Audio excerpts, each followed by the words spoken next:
Hi అండి, నమస్తే. నేను మీ లక్ష్మి. ఈరోజు వీడియోలో ఒక స్పెషల్ రెసిపీ అనమాట. మీరు ఎప్పటి నుండో అడుగుతున్న మైసూర్ బొండ రెసిపీ.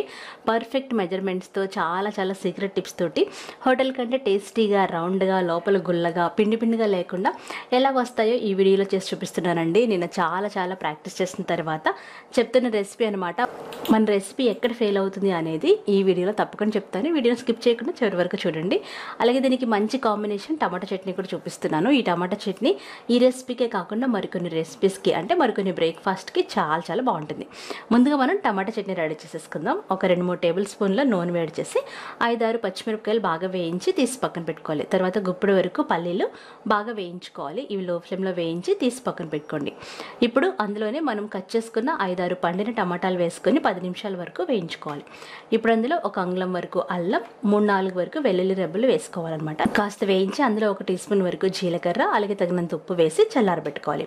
ఈ మిశ్రమం మొత్తం మిక్సీ జార్లో తీసుకొని కొంచెం వాటర్ పోసి మెత్తగా గ్రైండ్ చేసుకోవాలి. దీన్ని పోపు పెట్టుకోవడమే.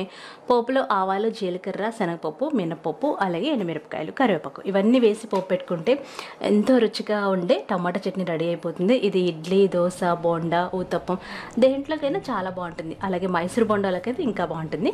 మీరు తప్పకుండా ఈ రెసిపీ ట్రై చేసి నాకు ఫీడ్బ్యాక్ పంపించండి. ఇప్పుడు మైసూర్ బొండ తయారు చేయడానికి పిండి కలుపుకుందాం. పిండి కలుపుకోవడానికి ఇక్కడ నేను ఒక రోజు పుల్లగా ఉన్న పెరుగు తీసుకున్నాను, 1 కప్ అనమాట. ఏదైనా కప్పు కొలత పెట్టుకోండి, ఈజీగా ఉంటుంది. ఈ పుల్లటి పెరుగుని మిక్సీ జార్లో తీసుకొని అందులో 1/2 టీ స్పూన్ వరకు ఉప్పు, 1/2 టీ స్పూన్ వరకు వంట సోడా వేసుకోవాలి. వంట సోడా ఎక్కువ వేయకూడదు, తక్కువ వేయకూడదు. వీటన్నిటిని మిక్సీ జార్లో వేసుకోవాలి. 2 పచ్చిమిరపకాయలు, 1 ఇంచు వరకు అల్లం ముక్క వేసి నీళ్లు పోయకుండా మెత్తగా గ్రైండ్ చేసుకోవాలి. చూడండి, ఇలా మనకి క్రీమ్ లాగా తయారవుతుంది. ఈ పద్ధతి ఫాలో అవ్వండి. మీరు ఎప్పుడు చేసినా సరే మైసూర్ బొండలు పర్ఫెక్ట్గా వచ్చేస్తాయి అనమాట.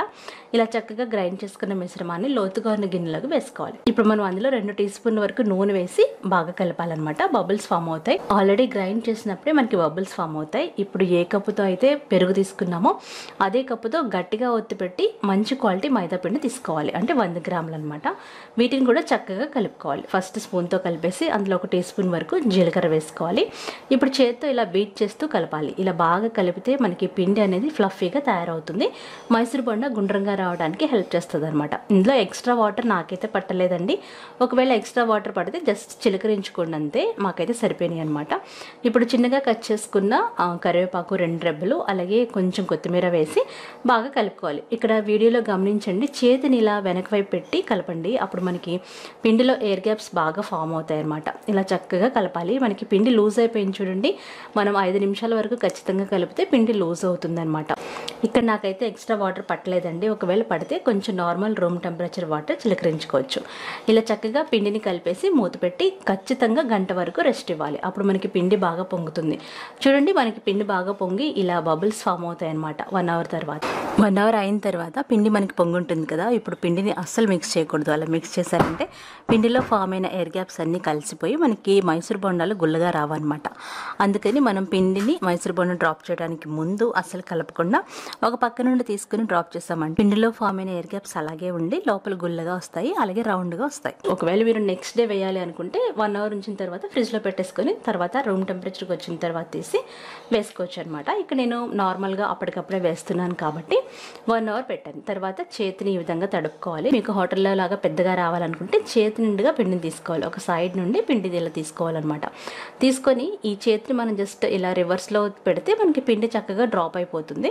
చూడండి, ఇలా అనమాట. అప్పుడు మైసూర్ బొండ మీరు ఎలా వేసినా గుండ్రంగానే వచ్చేస్తాయి. ఇంపార్టెంట్ టిప్ ఏంటంటే మైసూర్ బొండ వేయించడానికి నూనె బాగా కాగాలి. నూనె కాగిందో లేదో తెలియాలి అంటే మనం కొంచెం పిండి వేసి చూస్తే దానంతట అదే పైకి తేలేంత వరకు వెయిట్ చేయండి. అప్పుడే మీరు మైసూర్ బొండలు పర్ఫెక్ట్గా వేస్తారు. చూడండి, దానంతట అదే పైకి తేలింది కదా. ఇప్పుడు హై ఫ్లేమ్లో మంటను పెట్టుకోవాలి. మంట హై ఫ్లేమ్లో పెట్టుకొని మీరు మైసూర్ బొండాలు డ్రాప్ చేసుకోండి. ఇలా చక్కగా చేతి నిండుగా తీసుకొని ఇలా చేతిని వెనక వైపు తిప్పితే చక్కగా రౌండ్గా వచ్చేస్తాయి.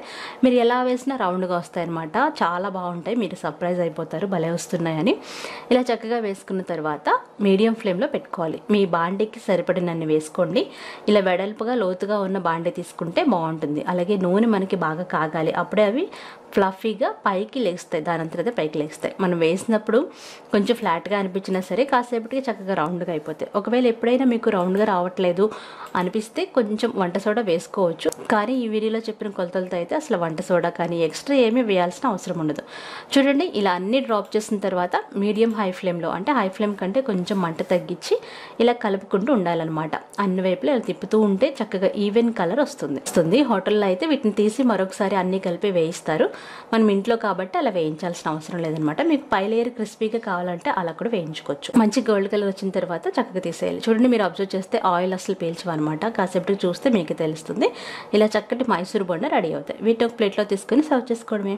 ఎంతో రుచిగా ఉండే super tasty favourite recipe Mysore బొండాలు రెడీ అయిపోతాయి. మీకు నచ్చినవి వేసుకోండి. నెక్స్ట్ వాయి వేసేటప్పుడు కూడా నూనె కాగిందో లేదో చూసుకోండి. మరీ ఎక్కువ కాగిపోకూడదు అనమాట నూనె. అలా అయితే కాసేపు చల్లారి పెట్టుకోవచ్చు అనమాట. నూనె కాసేపు స్టవ్ ఆఫ్ చేయొచ్చు. తక్కువ కాగింది అనుకుంటే కాస్త వెయిట్ చేసి వేడైన తర్వాత వేసుకోవాలి. అంతే, సూపర్ టేస్టీగా ఉండే హోటల్ స్టైల్లో తయారు చేసుకున్న మైసూర్ బొండాలు రెడీ అయిపోయినాయి. తెలుగు వాళ్ళందరికీ ఎంతో ఇష్టమైన ఈ రెసిపీ అప్పటికప్పుడు ఎలా తయారు చేయాలో చూపించాను కదా, మీరు కూడా ట్రై చేయండి, టేస్ట్ చేయండి. మీకు ఎలా వచ్చిందో కామెంట్ చేయండి, నచ్చితే లైక్ చేయండి. మరొక మంచి వంటతో మళ్ళీ కలుద్దాం. బాయ్.